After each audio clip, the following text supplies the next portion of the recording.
21শে জুলাই শহীদ দিবস পালন করে নিয়েও দেখা দিয়েছে জল্পনা। কালীঘাটের মমতাপন্থী বিধায়ক ও বিদ্রোহী ঋতব্রতপন্থী বিধায়করা উভয় পক্ষই ধর্মতলায় ভিক্টোরিয়া হাউসের পাশে সভা করতে চেয়ে অনুমতি চেয়েছে। কালীঘাটের মমতাপন্থী নেতা নেত্রীদের মধ্যে কুণাল ঘোষ, দোলা সেনরা ভিক্টোরিয়া হাউসের পাশে গিয়ে রাস্তায় ফিতে দিয়ে সভাস্থলের মাপজোকও শুরু করে দেন। রবিবার 28শে জুন এই ঘটনা ঘটে, যার জন্য বেশ কিছুক্ষণ ধর্মতলায় ওই রাস্তায় যান চলাচল ব্যাহত হয় বলে অভিযোগ। এ নিয়ে কুণাল ঘোষ, দোলা সেনদের বিরুদ্ধে হেয়ার স্ট্রিট থানায় অভিযোগ দায়ের হয়েছে। তার মধ্যে সোমবার 29শে জুন বিধানসভায় এই প্রসঙ্গ তুলে কুণাল ঘোষেদের নিশানা করেছেন মুখ্যমন্ত্রী শুভেন্দু অধিকারী। তিনি বলেন, আমায় বিরোধী দলনেতা থাকাকালীন সভার অনুমতির জন্য 104 বার হাইকোর্টে ছুটতে হয়েছিল। আর মমতা বন্দ্যোপাধ্যায় মাত্র 15 দিনের মধ্যে রানী রাসমণি অ্যাভিনিউ চেয়েছিলেন। আমার ধারণা ছিল প্রচুর লোক হবে, তাই আমি বলেছিলাম সভাটা ওয়াই চ্যানেলে করুন। কিন্তু তা বলে এবার সভার জন্য স্রেফ একটা আবেদন জানিয়ে সঙ্গে সঙ্গে কলকাতার ব্যস্ত রাস্তায় ভিক্টোরিয়া হাউসের সামনে ফিতে নিয়ে চলে যাবেন। মামার বাড়ি নাকি? কে অধিকার দিয়েছে আপনাকে? মুখ্যমন্ত্রী বলেন, আগে নিয়ম মেনে পারমিশন চান, কোথায় জায়গা দেওয়া যায় তা আমরা বিবেচনা করে বলে দেব। আপনাদের তো দাবি যে প্রচুর লোক হয়, 30 লক্ষ লোক হয়। 2011 সালে তো ব্রিগেডে 21শে জুলাই করেছিলেন, এবারেও চলুন না, ব্রিগেডে যাই, দম থাকলে সেখানে লড়াই করে দেখান। এরপরে মুখ্যমন্ত্রী বলেন, আসলে এবার আপনাদের সভায় লোকই আসবে না। কি বলেছেন শুভেন্দু অধিকারী? আসুন শোনাই সেটা। রাজনৈতিক কর্মসূচি করবেন, আমাকে 104 বার হাইকোর্টে যেতে হয়েছে। আর প্রাক্তন মুখ্যমন্ত্রীকে 15 দিনের মধ্যে রানী রাসমণি চেয়েছিলেন। আমি বললাম যানজট হয়ে যাবে, আমার ধারণা ছিল প্রচুর লোক আসবে। তা আমার ধারণা ছিল না 500-600 লোক হবে। আমি বললাম ওয়াই চ্যানেলে করুন। বললেন কে বাধা দিয়েছে? তা বলে আপনি অ্যাপ্লিকেশন করে দিয়ে কলকাতার রাস্তায় ভিক্টোরিয়ার সামনে ফিতা নিয়ে চলে যাবেন? কি মামার বাড়ি নাকি? ফিতা নিয়ে যাবেন মাপতে? কে অধিকার দিয়েছে আপনাকে? কে অধিকার দিয়েছে? পারমিশন প্রেয়ার করবেন, কোথায় দেব বলে দেব, কোথায় দেব বলে দেব। আরে আপনাদের লোক প্রচুর, প্রচুর লোক, লক্ষ লক্ষ লোক, 30 লাখ লোক হয়। 11 সালে তো ব্রিগেডে গেছিলেন, এবারেও চলুন না, ব্রিগেডে যাই। দম আছে? দম আছে? দম থাকলে লড়ুন, কোনো অসুবিধা নেই। লোক আসবে না আপনাদের সঙ্গে। এ নিয়ে সোমবার 29শে জুন সোশ্যাল মিডিয়া একটা ভিডিও বার্তা দেন বেলেঘাটার তৃণমূল বিধায়ক কুণাল ঘোষ। তিনি বলেন, রবিবার 28শে জুন ভিক্টোরিয়া হাউসের সামনে যেখানে 21শে জুলাই সভা হয় সেখানে মাপযোগ করেছিলাম কোথায় সভামঞ্চ হবে সে ব্যাপারে পর্যবেক্ষণ করতে। এজন্য কোনো মানুষ, কোনো গাড়ির অসুবিধা হয়নি। একটা ভিডিও থাকলে দেখান। এরপরই কুণাল ঘোষ বলেন, এর জন্য আমাদের কয়েকজনের বিরুদ্ধে মামলা হয়েছে। আজব কাণ্ড। এদিন বিধানসভায় মুখ্যমন্ত্রী শুভেন্দু অধিকারী কালীঘাটপন্থী তৃণমূল নেতৃত্বকে ব্রিগেডের সভা করার কথা বলেন। এ ব্যাপারে কুণাল ঘোষ বলেন, ভরা বর্ষায় ব্রিগেডের সভা করলে অসুবিধে হয়। কি বলেছেন তৃণমূল বিধায়ক কুণাল ঘোষ, শুনব। একটি চমৎকার মামলা হয়েছে আমার, দোলা সেনের, বৈশ্বনাথ চট্টোপাধ্যায় সহ কয়েকজনের নামে। কেন জানেন? কারণ আমরা রবিবার মানে গতকাল ধর্মতলায় আমরা 21শে জুলাইয়ের মঞ্চ যদি ওখানে হয় কতটা কি করা যায় ডেকোরেটরের লোক নিয়ে শুধু ফিতে দিয়ে মাপামাপি করেছি। হেয়ার স্ট্রিট থানায় অভিযোগ দায়ের হয়ে গেছে। আমরা কাল কি করেছিলাম?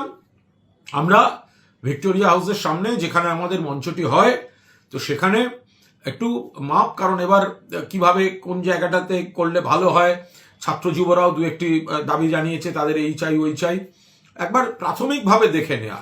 সাংসদ দোলা সেন, বৈশ্বনাথ চট্টোপাধ্যায়, আমি, তৃণমূল যুব শাখার মৃত্যুঞ্জয় পাল, শক্তি প্রতাপ সিং, শুভ্রজিৎ হাজরা, আমরা সব ওখানে ছিলাম। তো মূলত আমাদের নামেই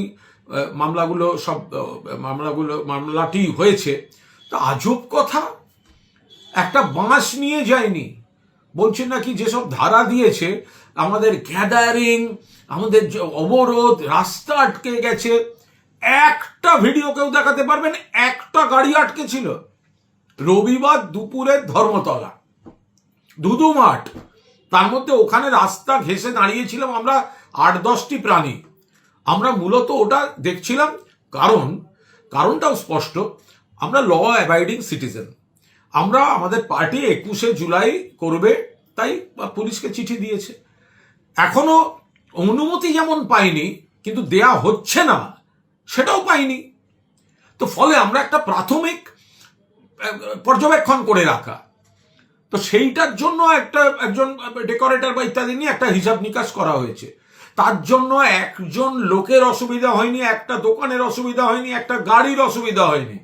আজকে কেস, মাননীয় মুখ্যমন্ত্রী শুভেন্দু অধিকারী বিধানসভায় বললেন কেন গেছেন ওখানে?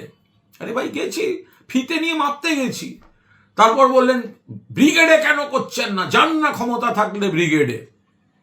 আমরা নিশ্চিতভাবে ব্রিগেডে যেতাম মাননীয় মুখ্যমন্ত্রী, কিন্তু এই ভরা বর্ষায় ব্রিগেডে যাওয়া, জুলাই মাস 2011-এ একবারই আমরা গেছিলাম, আমাদের যাওয়াটা বিরাট ভুল ছিল। কারণ জল কাদা, মানুষ বসা দূরের কথা, দাঁড়াবার অবস্থায় নেই। তো ফলে ব্রিগেডটা করা যায় না। আর এই ধর্মতলার এই জায়গাটিতে 1993 সালের 21শে জুলাই গুলি পড়েছিল, গুলি চলেছিল, তাই এই জায়গাটায় করা হয়। এদিকে মঙ্গলবার 30শে June Kolkata police commissioner Ajay Nanda বলেন তাদের কাছে এ নিয়ে কোনো রকম অনুমতির জন্য কিছু জমা পড়েনি। কি বলেছেন কলকাতার নগরপাল অজয় নন্দা, শুনবো। ওইখানে অ্যাকচুয়ালি একটা জেনারেল 144 থাকে, মানে কোনো রকম মিছিল মিটিং অ্যালাউড হয় না। তো ওই অর্ডারটা এখন আছে, অর্ডারটা অলরেডি ইন প্রোক্লেমেশন। ওটা আমরা এখন বলতে পারছি না কেন 144 আছে, সেই জন্য ওখানে কাউকে পারমিশন দেওয়ার এখন প্রশ্ন নেই। তৃণমূলের যে 21শে জুলাই কোনো লোককে নেই, কোনো রকম মিটিং মিছিলে ওইখানে পারমিশন নেই। কেন ওইখানে একটা 163 বিএনএস যেকে আমরা বলি 144 আছে। আপনারা অল্টারনেটিভ কোনো জায়গা সাজেস্ট করছেন? ওটাই depends on their, it is their problem, মানে ওনারা যদি অ্যাপ্রোচ করেন তারপরে ওটা ডিসিশন। স্যার আর একটা কোয়েশ্চেন, যেহেতু দুটো তৃণমূল কংগ্রেসের দুটো ফ্যাকশন থেকেই চাইছে, লোগো সেম, সেক্ষেত্রে একই প্রোগ্রামের জন্য দুটো ফ্যাকশনকে কি পারমিশন দেবে কলকাতা পুলিশ? এই যে প্রশ্ন করছেন না কি দুটো ফ্যাকশন আছে, দল দুটো ভাগ হয়েছে, এটা আমার অ্যাম্বিটের বাইরেকার প্রশ্ন আছে, ঠিক আছে? এটা পলিটিক্যাল বিষয় আছে, যেটা আপনার স্পিকার বা ইলেকশন কমিশন অফ ইন্ডিয়া এগুলো বিষয় ডিসাইড করে। আমরা যে কোনো লোক অ্যাপ্রোচ করলে আমরা পারমিশন দিই। কোনো একটা পলিটিক্যাল পার্টি বা এমনি কোনো এনজিও যদি অ্যাপ্রোচ করে, তো আমরা ডিপেন্ডিং অন দি সিচুয়েশন আমরা পারমিশন দিই। It is treated on that merit and basis only and only, ঠিক আছে? 21শে জুলাই শহীদ দিবস পালন করা নিয়েও দেখা দিয়েছে জল্পনা। কালীঘাটের মমতাপন্থী বিধায়ক এবং বিদ্রোহী ঋতব্রতপন্থী বিধায়করা উভয় পক্ষই ধর্মতলায় ভিক্টোরিয়া হাউসের পাশে সভা করতে চেয়ে অনুমতি চেয়েছে। কালীঘাটের মমতাপন্থী নেত্রীদের মধ্যে কুণাল ঘোষ, দোলা সেনরা ভিক্টোরিয়া হাউসের পাশে গিয়ে রাস্তায় ফিতে নিয়ে সভাস্থলের মাপজোকও শুরু করে দেন। রবিবারও 28শে জুন এই ঘটনা ঘটে, যার জন্য বেশ কিছুক্ষণ ধর্মতলায় ওই রাস্তায় যান চলাচল ব্যাহত হয় বলে অভিযোগ।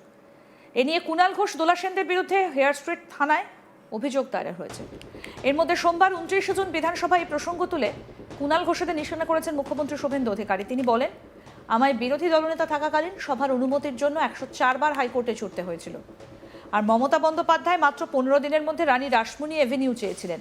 আমার ধারণা ছিল প্রচুর লোক হবে, তাই আমি বলেছিলাম সভাটা ওয়াই চ্যানেলে করুন। কিন্তু তা বলে এবার সভার জন্য স্রেফ একটা আবেদন জানিয়েই সঙ্গে সঙ্গে কলকাতার ব্যস্ত রাস্তায় ভিক্টোরিয়া হাউসের সামনে ফিতে নিয়ে চলে যাবেন? মামার বাড়ি নাকি? কে অধিকার দিয়েছে আপনাকে? মুখ্যমন্ত্রী বলেন, আগে নিয়ম মেনে পারমিশন চান, কোথায় জায়গা দেওয়া যায় তা আমরা বিবেচনা করে বলে দেব। কি বলেছেন শুভেন্দু অধিকারী, আসুন আরেকবার শোনাই। রাজনৈতিক কর্মসূচি করবেন, আমাকে 104 বার হাইকোর্টে যেতে হয়েছে। আর প্রাক্তন মুখ্যমন্ত্রীকে 15 দিনের মধ্যে রানী রাসমণি চেয়েছিলেন। আমি বললাম যানজট হয়ে যাবে, আমার ধারণা ছিল প্রচুর লোক আসবে। তা আমার ধারণা ছিল না 500-600 লোক হবে। আমি বললাম ওয়াই চ্যানেলে করুন, করলেন, কে বাধা দিয়েছে? তা বলে আপনি অ্যাপ্লিকেশন করে দিয়ে কলকাতার রাস্তায় ভিক্টোরিয়ার সামনে ফিতা নিয়ে চলে যাবেন? আরো আপডেট পেতে দেখতে থাকুন আজ তাক বাংলা, সাবস্ক্রাইব করুন।